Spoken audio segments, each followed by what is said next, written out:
dans Luc 14 au verset 15.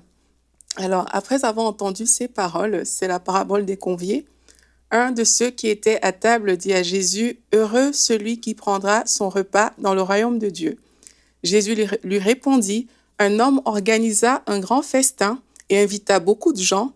À l'heure du festin, il envoya son serviteur dit aux invités, « Venez, car tout est déjà prêt. » Mais tous, sans exception, se mirent à s'excuser. Le premier lui dit, « J'ai acheté un champ et je suis obligé d'aller le voir. Excuse-moi, je te prie. » Un autre dit, « J'ai acheté 5 paires de bœufs et je vais les essayer. Excuse-moi, je t'en prie. » Un autre dit, « Je viens de me marier, c'est pourquoi je ne peux pas venir. » Et à son retour, le serviteur rapporta ces paroles à son maître.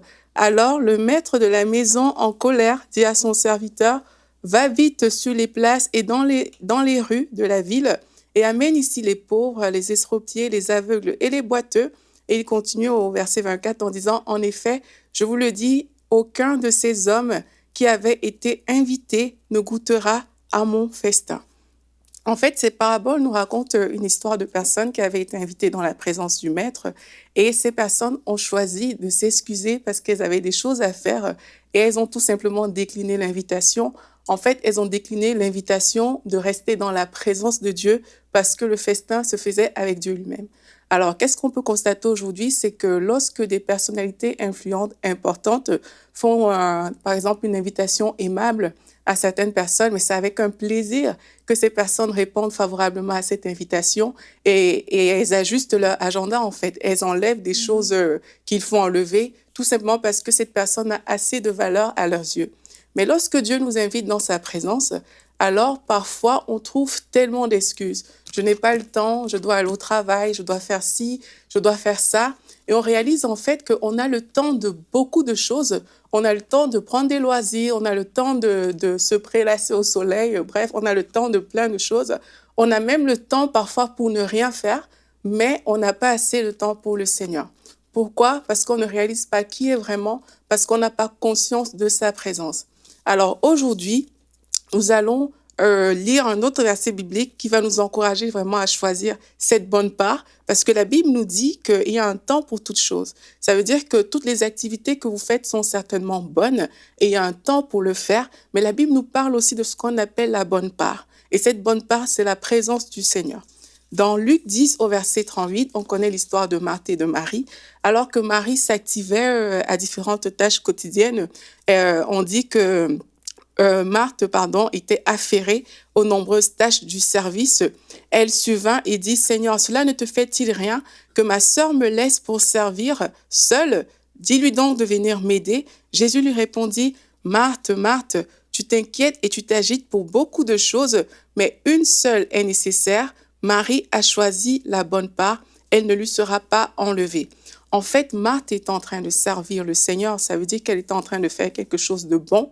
Mais il y avait encore quelque chose que Jésus a qualifié de bonne part. Et cette bonne part, c'est ce que Marie est en train de faire. Et Marie était où? Elle était au pied de Jésus, c'est-à-dire qu'elle était dans la présence de Dieu. En fait, Jésus est en train de dire ici que la bonne part dans toutes les activités que nous avons à faire, c'est être au pied de Jésus, c'est être dans sa présence. Alors, je veux vous encourager, certainement, vous avez plein de choses à faire.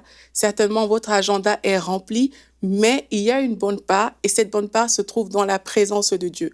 Notre vie, à nous tous, c'est une succession de temps.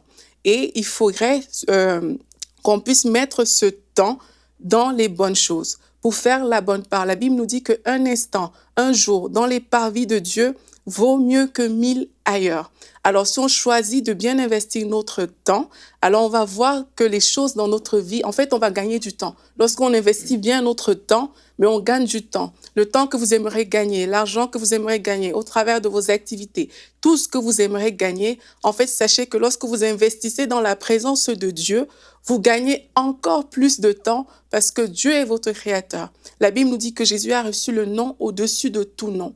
La Bible nous dit que tout genou fléchit devant Dieu et que nous sommes nés pour lui et pour lui nous existons en fait sur cette terre.